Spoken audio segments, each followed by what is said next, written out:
Yeah. Okay, great. So I'll kick it off. So thanks so much for everyone for joining us today. My name is Chris Mann. I'm the sponsorship specialist with the Halifax Chamber of Commerce. It's my pleasure to welcome you all to our navigated COVID-19 webinar series with our special guest from Symplicity Design. Today's topic is crisis management in professional services. With all the necessary restrictions in place, businesses are having to adapt their offerings. No more in-person one-to-one meetings, no more client visits or dinners. The professional services sector is looking for new ways to continue serving their clients. In the meantime, the Halifax Chamber of Commerce will continue to support you in any way that we can. If you have a special offer for other chamber members, you can reach out to Cindy Mann to create a member-to-member offering on our website. We have also a webpage to gather all important information regarding COVID-19, its support, and resources. There, you can find links to the federal government support, like the Canadian Emergency Response Benefit for individuals and the new wage subsidy for employers. So we ask you and encourage you to check out our webpage daily for new updates at halifaxchamber.com/COVID-19. So now it's my pleasure to introduce our speaker today. Matt Symes with Symplicity Designs has helped more than 350 organizations improve, innovate, and grow. He works with clients to shift the organizational paradigm. Matt, thanks so much for joining us, and I'll kick it over to you. Awesome, thanks. Nobody's really caring about improving, innovating, and growing right now. We're all just trying to survive in this environment. And I'm happy that my last webinar of the week is with a group in the professional services, because holy geez, we've got the shit kicked out of us over the last little bit, haven't we? And I'm not gonna sugarcoat things. People who know me know that I don't at the best of times, but this is particularly difficult on those who enable businesses, because when we enable our customer to enable our customer, we tend to be one of the first cuts. So whether you're in marketing or whether you're in accounting or whether you're legal, you're always seen as a cost instead of a return on investment. So this is a particularly difficult time for those in the professional services. Folks, if it's your first time joining, I just want to make sure that you put your questions in the Q&A field. Put them in as you go. Sometimes I answer them as they go. Sometimes I don't. We'll get to them at the end, though. Put the commentary in the chat. Any things you want to go back and forth, that's great. And if we get into it, there's 40 of us on here. There's, I think, 80 signed up. So if we get much higher, we won't use the speak function, but just put your questions in so we can get moving on it. If it's your first time joining any of these ones, let us know. As I said, at Symplicity, we live with clients who are navigating out of crisis. That's where I've spent the last decade of my life, is helping organizations transition from on the brink of bankruptcy to a thriving organization. It's been an amazing run, but most of the time, that crisis is not because of the market, it's because of the organization and the way they're looking at it. Now we've got to deal with an unending number of variables, with a virus that is changing the landscape by which we can conduct business, and our own value props that may or may not work in the new environment. And so before I go any further, folks, I don't want to do you the disservice of jumping into a whole bunch of stuff before I say this. You've got to remember your business. Your business is going to have to survive in 3 distinct phases over the next 36 months. It's going to have to be able to survive while we're on lockdown, like we are right now. It's going to have to be able to survive when we move into the touchless economy for the 24 to 36 months it's going to take us to develop a vaccine. And then it has to pay attention to the changing buying habits post-vaccine, because we will have been in a pre-vaccine era for so long, buying habits will change. They will change forever. And I oftentimes use the example of the grocery store here, right? The grocery store, I knew that changing my habits to buying online and basically having my cart filled with all the kinds of good, healthy vegetables, etc., was a great idea. I knew it, I didn't do it. You can bet your bottom dollar that we now do it. And we have forever changed the way in which we do grocery shopping. I don't see us going back. And so there's a great article that we will send you out that's in the links at the end of this that shows the 4 waves of what's likely going to happen to a grocery store. You can take that and look at your own business. But essentially, you're going to move from, I can't work with anybody, clamp down. How do I still do business in that era? How do I do business in the touchless economy? And how do I do business in the new economy after we have vaccines? This is what you got to keep your eye on. And then you got to navigate all this while you're trying to figure out what kind of aid package is there for you and how to move your value prop. This is an incredibly complex time to be a business owner. Folks, I always want to start my talks with safety first. If you're in this webinar, you likely lead a business or you are responsible for owning a business, and that means you have a higher risk tolerance than most. Congratulations, that's good. We're going to need you to act. We're going to need you to think outside the box. But when it comes to safety, we're going to need you to think a little differently because your risk tolerance is higher. So I want you to think of the most vulnerable person that you have in your life. The one that you are scared to death will come in contact with coronavirus. Now, what advice would you give them? Take it. Take the advice you would give to the person you're most concerned about. This is no joke out there. It really requires you to think about risk differently. And if you're going to lead in the new touchless economy, that's the level of safety you're going to have to think at. So I hope you start now. Okay, folks, these numbers are astronomical. They're literally changing between presentations in the day. I did one earlier today where the numbers weren't this high. So total cases, it is Thursday, April 9th. 6 days ago, there were 11,000 cases in Canada. Now there are 19,000. There were half that many deaths 6 days ago. Okay. This thing's spreading. Now, mercifully, it's not doubling every 2 days or even every 3 days in Canada. So that means we are succeeding. I say this cautiously. We are starting to succeed at flattening the curve, planking the curve, whatever you want to call it. Now, folks, this is important to consider not only from a health perspective, but from a business perspective. Why are we trying to flatten the curve? We're trying to flatten the curve because we're trying to deal with 3 constraints. Constraint number 1, ICU beds. Constraint number 2, ventilators. Constraint number 3, health practitioners, skill sets in minutes. Constraints. If you're going to live as a business owner, you need to be very, very comfortable with the theory of constraints. You need to know them because there's always 1 or 2 levers that make all the difference. And yet, we focus on the noise instead of the signal. The signal here are those 3 constraints. Same thing's going to play out for your business. Now, folks, the other thing that I want to draw your attention to on this, and people don't talk about it enough, is as we flatten the curve, what does it do to the period of time that we need to be concerned about maximum impact? Spreads it out, lengthens it out. Folks, this is why we are just starting to come in to what will be the next 5 to 9 weeks of the most difficult time that we go through. So if you think the last 4 weeks were there, we got another chunk of time coming. Okay. Some good news for a second, a millisecond.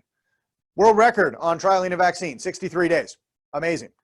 Remember though, that's the first and fastest step in getting to a vaccine.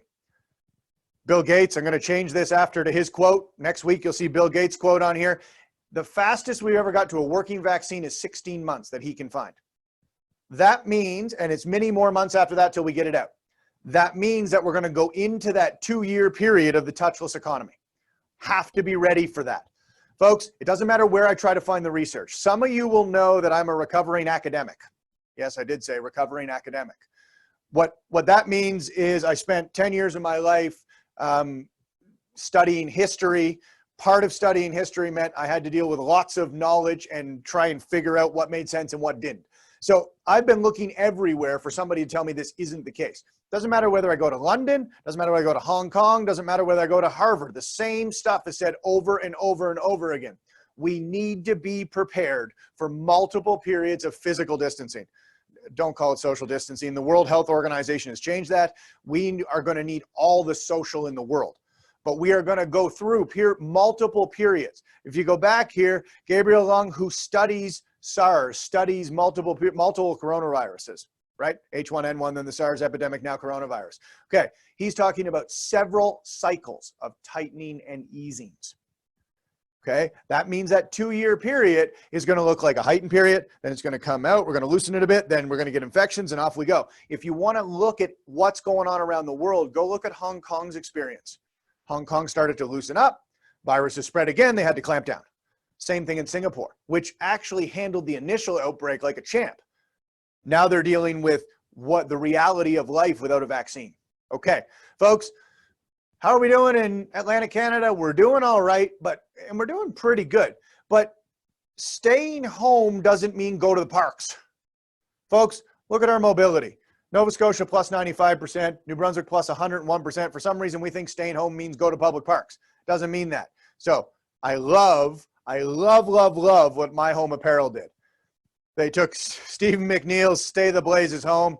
They put it on a shirt and they donated the proceeds to frontline workers. I think they're up over $80,000 now, at least over $75,000. Amazing program. Absolutely amazing.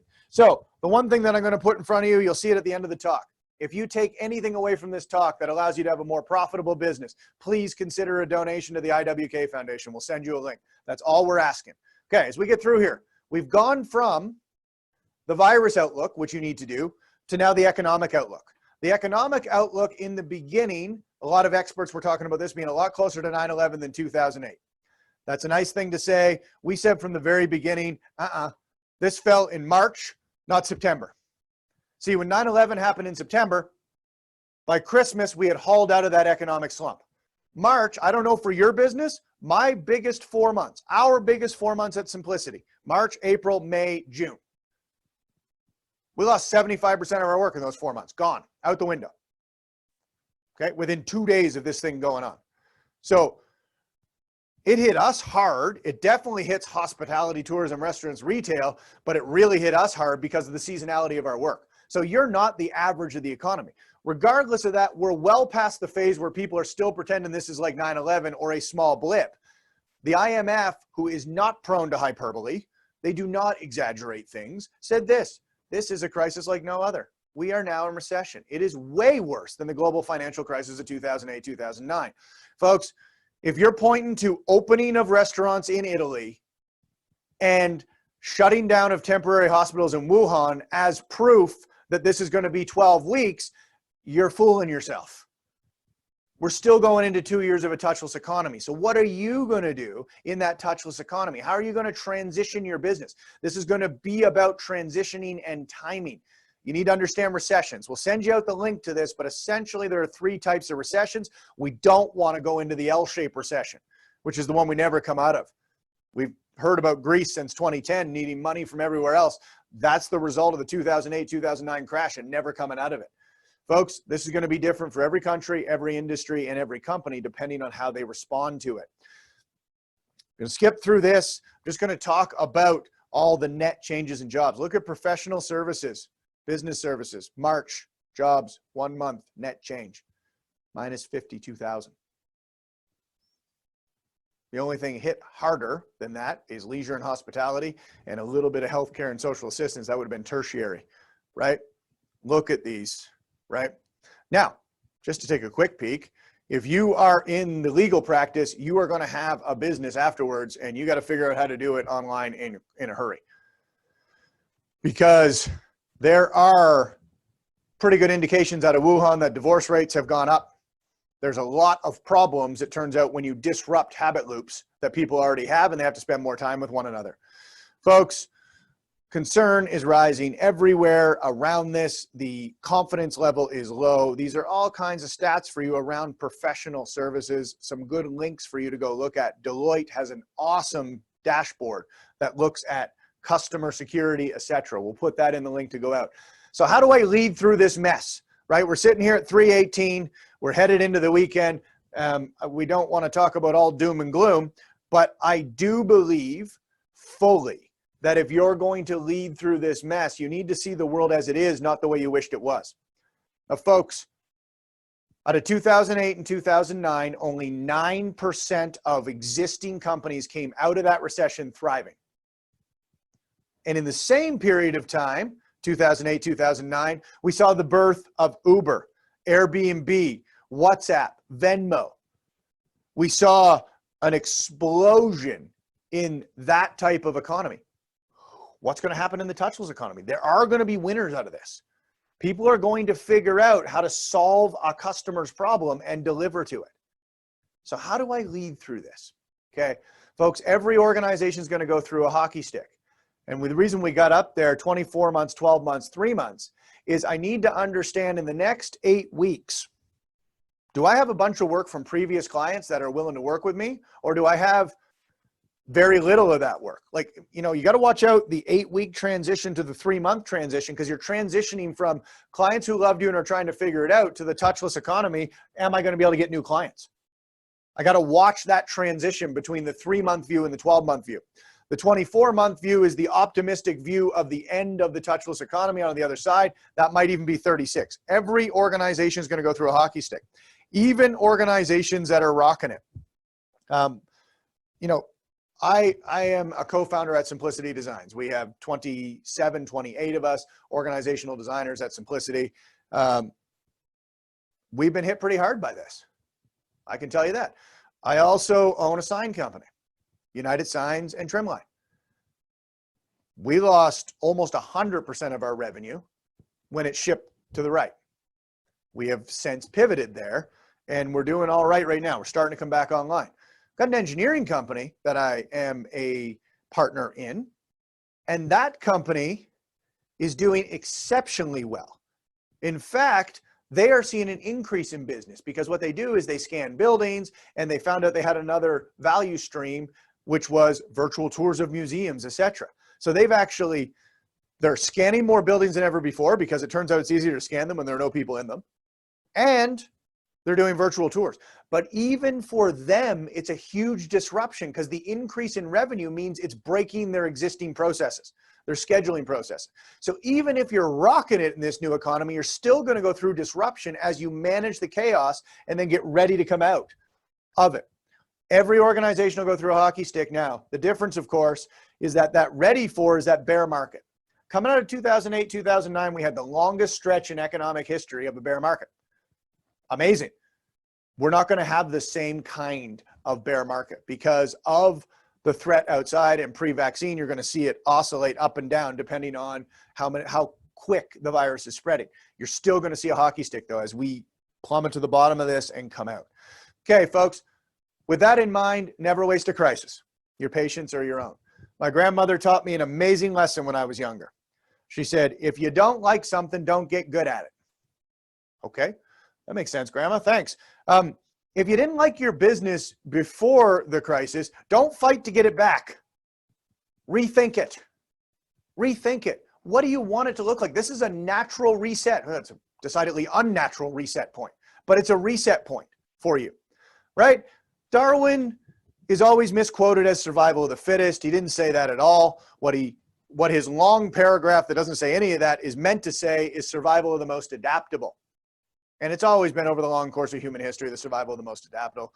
The strongest and the smartest generally get weeded out, to be quite frank. So 3 mental models as we move into thinking about how this is going to impact our business. Safety, liquidity, creativity. Is it safe for you, for your colleagues, for your customers? Is it liquid? Can I get enough cash fast enough from the idea? Creativity. Have you thought about all angles? Have you thought about all sides? Okay, I'm going to quickly walk you through how we help businesses get there, because for those who are still with us here, these are the models that we've used with great success in almost every business we've helped through this crisis. We've helped about 25 through this crisis who are now back to stabilized. Okay, there's a survive portion, there's a stabilize, and then there's a thrive. Most of the businesses that we work with right now have stabilized. Some are thriving. I don't know anyone who's stuck in survive. No, I know one that's stuck in survive mode. Okay, so starts with why. Why do you exist? Why do you exist? Everything's got to start with that, because why you started this company and what you aim to do probably hasn't changed, but how you're going to do it is most certainly going to change. So why and what don't likely change. How you're going to execute that, has very likely changed. And that's why I want you to go back. We've given this model out. Jim Collins has given this model out. It's the hedgehog. What do you care about deeply? What are you passionate about? What gets you out of bed? What are you the best in the world at? What's the economic engine that drives you? Folks, the economic engine has to be there because cash is king, right? And quite frankly, it doesn't really matter how passionate you are or how good you are if no one will pay for you for it. It's not going to be a business. Might be a nice hobby, but it's not going to be a business. And it's not going to sustain a group of people towards something. So when we look at this, I'm so glad we did this as an organization. That very first Monday, we looked at this and said, why do we exist? Symplicity Designs exists to make the world a better place, one organization at a time, focused in Atlantic Canada. What are we the best in the world at? Well, I would put us head to head with anybody in the world on getting companies out of crisis and helping them scale. Those are the two things that we're the best in the world at. And the financial model, it was all right before the market dumped out on us, before that lovely virus came along. But it's given us a chance to rethink. And we're stabilized now, but we're still not thriving. We're still not thriving. I mean, one of the things about this, folks, is we're on this journey with you. We're on this journey with you. So once you get grounded in why, I can start to get to the three models that'll be important through this: the forecast, the plan, and execute. So I'm going to take 6-7 more minutes and get through that. Actually, we start at 4 or 5 minutes late. So I'm going to take 10 minutes and slow down and go through that. And then we'll go to questions, because the real value is the questions for you. So this is a loop. Anybody familiar with a learning loop will know that will be familiar with this design. You got to forecast your customers' cash and constraints. Then I got to plan. What am I going to cut, control, and continuously improve? Then I got to go execute. And as soon as I execute, I'm going to learn why my forecast and my plan were wrong, and I got to reforecast, replan, and execute again. This is a learning loop. You don't just do it once and then go execute in spite of the results. So this is a loop, a continuous loop that needs to go faster. It needs to go faster than ever before. So let's look at the forecast. Forecast for customers. In the next 8 weeks, and then in the next 12 months, who are the customers and what are they buying from you? This is really important. There's 9 C's here that we want to get your head around. Number 1 is the most important, because that's your business. That's what people buy from you. What are they buying? What problem do you solve? Do you have a forecast for your customers? I can't move to cut until I get a forecast for my customers. So I'm going to get a forecast for my customers, and I need it over the 8 weeks and over the 12 months. Okay? Once I get that forecast of customers, I can move to the next forecast, which is my forecast of cash. Folks, we all need to become cash accountants in this. I said this on a few other webinars. I would rather jump in a tub full of scissors and become a cash accountant. Right now, I'm sitting beside our CFO and pretty much a cash accountant going, where's it going? And this is what you need to do to get to a simple cash flow. How much cash do I have? How much credit do I have access to? That gives me the bucket of dollars I can dip into. What's my burn rate? How much cash is going out every week? How much cash is coming in?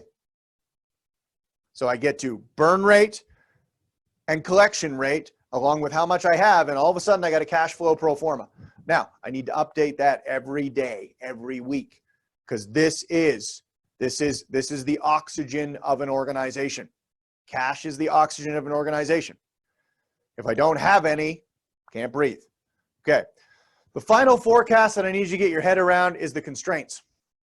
Most people don't do this one, and they make huge mistakes when they go to cut. I'm looking for single points of failure. So we've got a couple of clients who have all kinds of customers who want to do work all day long, and they can't get materials right now out of the US or China. Your supply chain, where is it? How's it going? I ask you that because 70% of the world's goods that moves by plane does so on commercial airliners. Commercial airliners aren't flying. It's very expensive to get goods right now. Supply chain is a single point of failure for a lot of people right now. The other single point of failure that I always want people to look at are resources, and I want them to look at it from two perspectives. Skill sets you need and number of minutes of those skills you need. Folks, 3 weeks ago, 4 weeks ago, it's all melding in one day. I think it's 3 weeks ago. 3 weeks ago, we did not require experts in Zoom. We didn't. Now we have 10 of them. 3 weeks ago, I would have not suggested we needed to be able to do this in any way, shape, or form. We need to be able to do this. We need to be able to present back and forth. We used to get in the room and do this and connect with you. We used to put sticky notes up on the wall so that we could actually flow your process and understand how you're going to make a step change improvement. We'd do strategy with you. It was awesome. I can't get in a room with you for quite a while. So under those conditions, we needed new skills. Folks, where are your constraints? We had one person who understood Zoom. We had conducted one live presentation like this in the 8-9 years of our history. Depends on where you count it. Okay, we needed to immediately transition. Okay, where are your single points of failure when it comes to supply chain, resources, skill sets? Okay, you move from the 3 forecasts of customer, cash, and constraints. People always forget the constraints. I move to the plan. Cut, control, continuously improve. What am I going to cut? What am I going to control? What am I going to continuously improve? On the cut side, look to your fixed expenses. I see that Evie Bannister is on here. Evie is our bookkeeper, and she does all of our admin. She's been with us for 7 years. She's also my aunt, and she knows where all the dead bodies are buried. And so Dennis and I, our CFO and I, went through the first list of all the places where we thought we could find money, and we found a little bit. And she came back with all of our monthly, all of our weekly expenses, and we were able to find $30,000 annualized that we were able to cut out. Now, we very consciously did not cut out association dues. Here's why. The return on investment has been paid back tenfold already. I've talked on here openly about 2 chambers, 3 chambers that have really been amazing. The Fredericton chamber has been unbelievable. The Moncton chamber has been unbelievable. And the Halifax chamber has been really good. That last document that they just sent out around the financial piece and breaking that down, that's one of the best documents I've seen put out on the web. That should save you tons of money. That should save you far more than your membership. And I'm not on here advertising for them because I love them. Even though I like what they do, quite frankly, Becky will know, Becky's on here, I've had certain commentary in the past. I got to tell you, during this crisis, they've been awesome. And that sheet is absolutely fantastic. If you haven't seen that 2-pager, look at it. My guess is there's thousands of dollars there for you. If you are a business that pays payroll between $50,000 and $1 million a year, which most of you, my guess, are, there is a loan out there that you can take for $40,000 with $10,000 of it forgivable. If you didn't know about it before this session, or if you didn't know about it before you looked at that piece of paper, that just gave you a $10,000 forgivable jump start. I think it's worth the price of your membership. There's lots of other things on there. So I'll stop on that, but the cut, people tend to cut things that bring them return because all they see is the expense line. Folks, you need to do an ROI analysis, a return on investment. When I spend that money, what's it bring me? And if it's not bringing anything, cut it. We found $30,000 annualized. Control is, what controls am I going to put around it? So what controls am I going to put around expenditures? One of the things for us was IT spend. And you got to think about the IT spend here, okay? The IT spend is, well, it's gone up. For us, it's gone up. 2 screens sitting here. If I backed away, you'd be able to see the whole, I mean, I'm literally in my old bedroom doing this with a lamp without a shield over here and some sort of light that I didn't even know we owned over here, pointing at a background that is really green paper. But we've got an unbelievably expensive webcam doing this, and we've had to up our internet speed so that we could do this. IT spend's gone up, but tight controls around it. Finally, continuously improve, okay? This is the lever that the best organizations, every single one of those organizations that I told you about that were in the 9% that were thriving out of the last recession, they knew how to do continuous improvement. They knew Toyota, went to their night shift and said, I'm going to have to bring you in the night shift. This is 2008. Said, we can't make enough cars. The market has no desire for more cars. We're going to bring you in for the night shift, and we're going to put you on continuous improvement. Folks, some of you have let go of people. You have a wage subsidy that you can potentially pay people, of which the government is funding that wage subsidy for 10 weeks. You have an opportunity to invest in improvement right there. Bring people back, pay them 75% of their wage, say, we got to rebuild this thing. Start rebuilding it. Where else are you going to get that kind of shot in the arm to rebuild your business? It's an amazing opportunity. Continuous improvement. Okay, great. We gave you some things to look at here. The final step, you got the 3 lists. You need to sequence it. It was only in the early 20th century that priorities was allowed to be pluralized. Because if you have priorities, you do not have a priority. So you got to make it clear what we're doing in what order. Once I make it clear what we're doing in what order, I can then move to execution. And with execution, I'm going to speed through this because we do longer versions on this, but execution comes down to one core thing.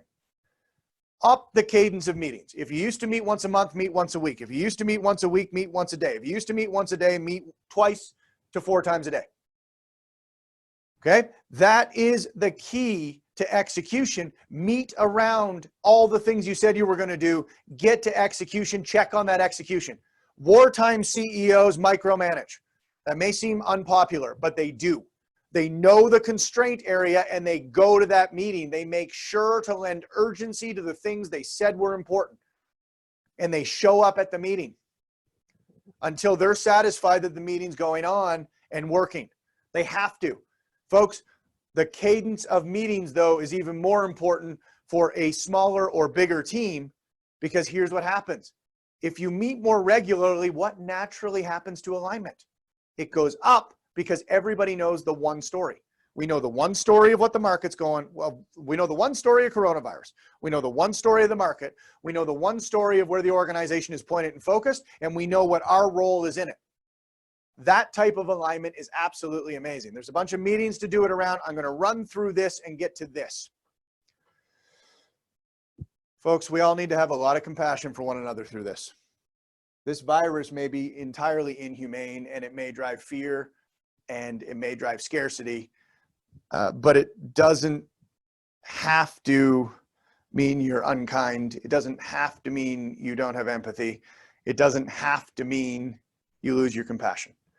Folks, just this past weekend, mental health was the most searched topic on Google Trends. We're now into week 4 of staying mostly at home. We're now into week 4 of worrying about people that we love. We are now into week 4 of what is looking to be a 2-year marathon. That may be depressing to some. I like to know what's going on out there and like to know what I'm faced with. Folks, this is going to take a lot of compassion. People have different size gas tanks. They have different abilities to cope. We got to help people through this. If you're a senior leader, you got to figure out, lead yourself first. What do you need? I've never run more in my life. I don't think you have either, Becky. I've never run more in my life.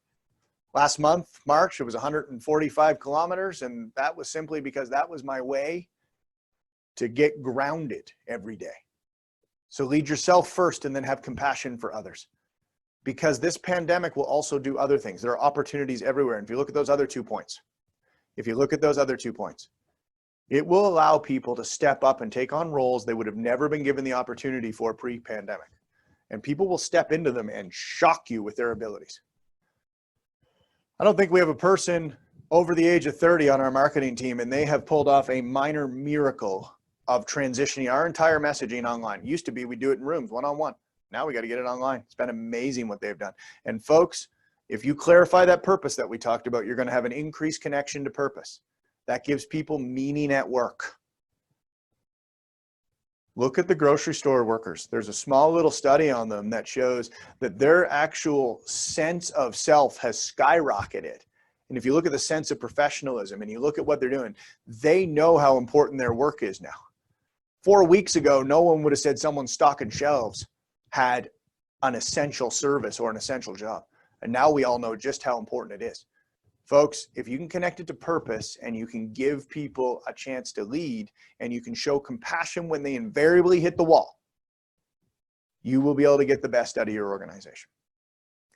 Okay, folks, that's it for the formal part of this. I'm gonna move. There's a whole bunch of stuff to think about after. There's links there for you. I highly suggest you do the 4 Ways of the Grocery Store and the Navy SEAL.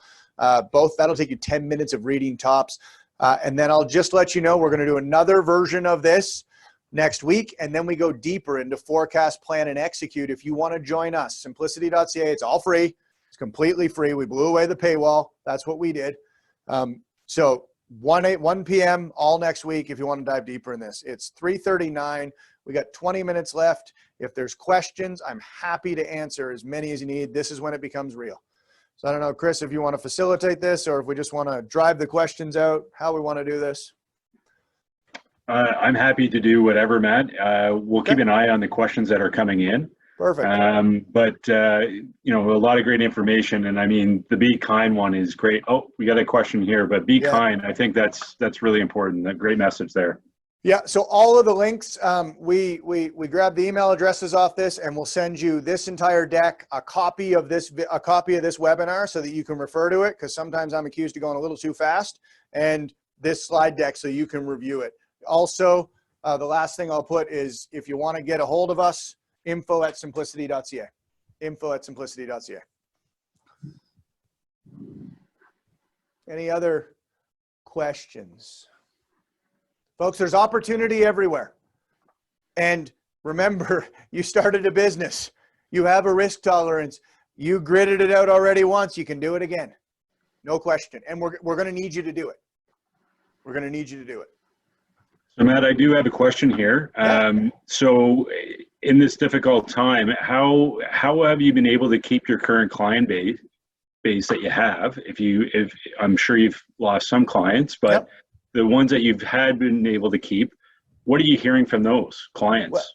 Well, what's amazing is with some clients going away, our clients who are more mature at managing recognize the golden opportunity this is to rebuild and refocus on their business.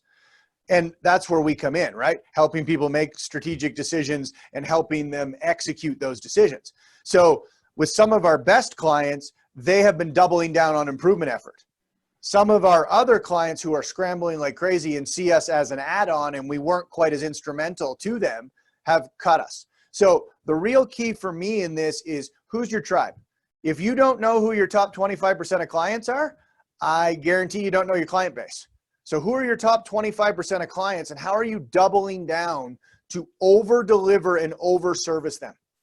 How are you doing that? Because what you're going to find out when you do that is 2 amazing things, Chris. You're going to find out all the people who are saying yes to you and why they are. Now you're watching what problem you solve and you're watching it move. And you go, oh, okay, I'm still solving that problem and I'm able to do it online. Awesome. Then all the clients that say no to you and they push you off, you look and go, okay, why are they doing that? Because it's starting to show you the new normal and who's going to value your service in different periods of time, right? And so that's how we've kept an eye on it. And it's not just, oh, damn, they went away. It's, why did they go away? The more you can learn, you got to transform into a learning organization. Oh, that's great. Thanks. So another question that I have in regards to your sign business. Yep. How have you been able to adapt the change of what you're doing to get that message out there that you've changed your approach and now are building masks? How did you promote that? So this is a great story of the entrepreneurial community. Greg Wynot, who owns Thermo Homes, got a hold of me 2.5 weeks ago and said, Matt, I believe within your sign company, you have the equipment to make face shields. And I went, okay. So talk to the guys and they're like, yeah, we do actually. So then we started making them, prototyping them, trying to figure out how to do it. And a week and a half later, a fellow entrepreneur, Martin Balcombe, who owns BMI, said, Matt, look online for God's sakes. The one they're using at Mount Sinai Hospital is sitting right here. Here's the prototype. Go make that one. It's like, oh, yeah, sure. That's a good idea. So we sent that to the guys. And within 2.5 weeks, we were able to get to a prototype that worked amazingly. And then we've sold about 15,000 of them so far. And one government has bought 10,000 of them. And you know, that's just part of what we're doing. We've also transitioned because we know in the new world that signage and mirrors are going to become very important for safety.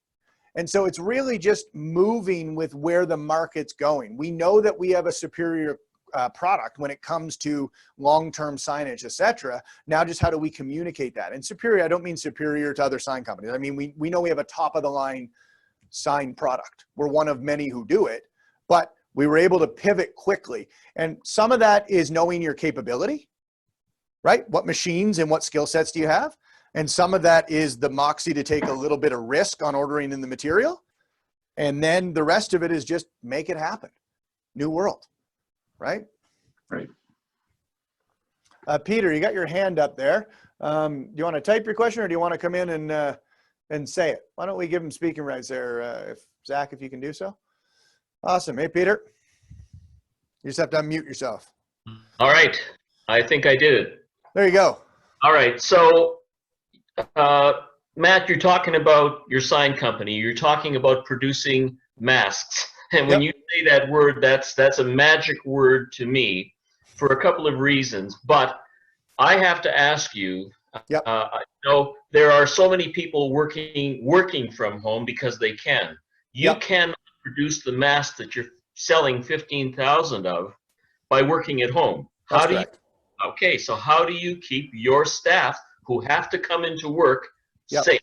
So a week before this hit anywhere else, so some of you will know this. We have a team that has a deep history in safety, and at the very base of Lean Six Sigma and process improvement and productivity improvement is a safety culture. First and foremost, any 5S work, any spaghetti diagram, etc. So matching that up with the ever-changing protocols around physical distancing and how you clean coming in and out and how you lock down the shop. There's a whole set of protocols out there on how to deal with this and how to put, you know, how to get the guidelines down and how to make it safe and how to talk with your employees to see who's at risk and who isn't. So there's, I mean, we've dramatically changed the number of people in the building, the way in which they're able to come in and out of the building, and we've ensured that anybody who's close to anybody who's vulnerable doesn't come into that building. So there's a huge focus on safety before we went to production. When I said earlier, safety, liquidity, creativity, it is in that order. Safety first. In this environment, it should always be that way, Peter, but in this environment, it has to be. So that's how we got at it. But we had done the safety long before, even when we just saw the virus over in China, if you will, over in China. But we knew it was coming. So that's how we got to the safety bit. And we're not, sorry, I don't want to confuse things. We're not making the masks, we're making the shields. I understand. Yeah. So you know, if you can't provide a safe environment, you're going to run into trouble here. And we didn't pressure anybody to come in at all. Like, you don't want to come in, don't come in. This is not the time to say you must be here. So that it seems to me then, Matt, that what we need, part of what we need to be teaching companies who have to have people physically there is how to assume this safety protocol that you're talking about, because we cannot keep on shutting companies down and expecting to have customers from companies that have shut down. Companies have to get back to work, and we have to find safety protocols, as you say, to be able to get people back to work. Totally agree, Peter. Totally agree. Good. Let's do more of that then. Well, and the big thing, Peter, is that what most people don't know, we did a big study on this 3 weeks ago. The common flu was a $25 billion productivity problem in the US last year. It was just a silent problem. Coronavirus is decidedly not silent. So this has always been a problem in the economy, but now it's a fast-moving virus that kills. So we're paying attention to it. But there are ways to do this. And I mean, spreading of a flu, the virus sticks on surfaces longer and it's a little bit of a nightmare to clean. And it's definitely harder than the common flu, but the ways to get over the common flu and create your place safely is there. It's all there. And the World Health Organization is updating these protocols constantly. So it's all possible, but it requires you to rethink your workflow entirely. Agreed. Thanks. Awesome. Any other questions, folks?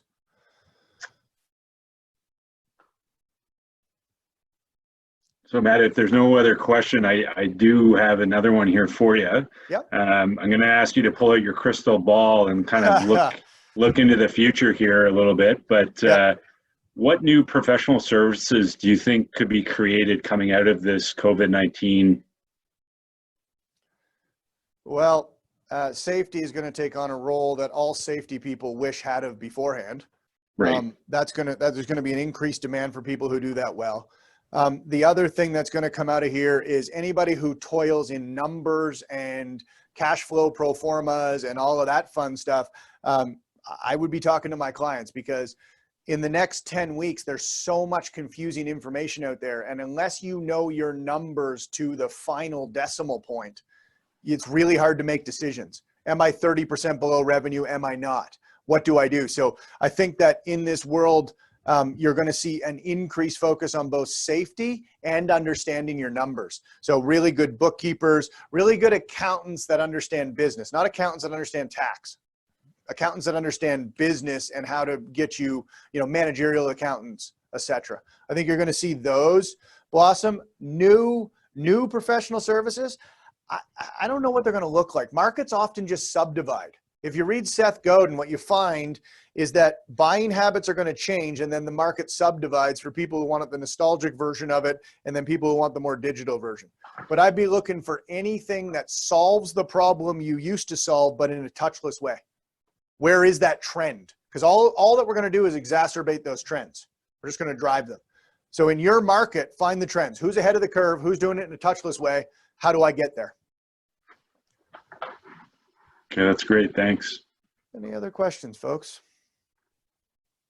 I know it's late on a Thursday and we're just looking for a long weekend where we don't discuss this stuff for a while.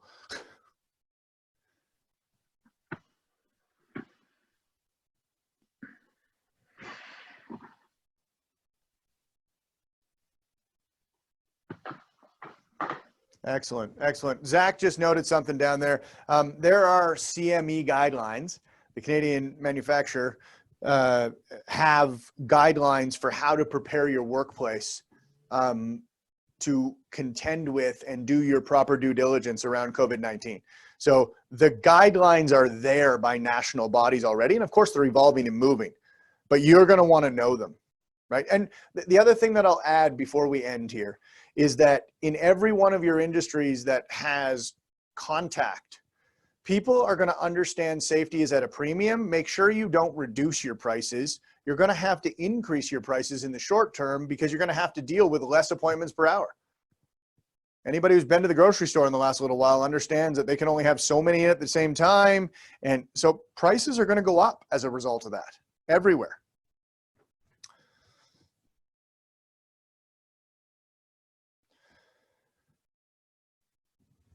All right, folks, looks like we're down to 27. So Chris, let's wrap this up. Okay. So Matt, I just wanted to say like a big thank you. I mean, how many webinars has this been this week for you? I know you've done 3 with us, but how many total? I think we're at 14 or 15 this week. Is that all, eh? 4 Jeez. today. So, Unbelievable. yeah. Unbelievable. Well, you definitely deserve a nice drink. And Zach, thanks so much for running things behind the scenes. We really appreciate it. So, and we also wanted to thank all our participants today for registering and showing up. Just want to make sure that everyone heads and encourage people to head to our halifaxchamber.com website to check out our events. So halifaxchamber.com/events for a full lineup. We've also recorded this webinar and we'll provide you with all that information shortly. And just want to wish everyone a happy Easter and stay safe and stay the blazes home. Happy birthday, Chris. I see that. Oh, yeah, perfect. Yeah, this is a great way to start the festivities, right? Awesome. Have a good one. Thanks so much, guys. Thanks.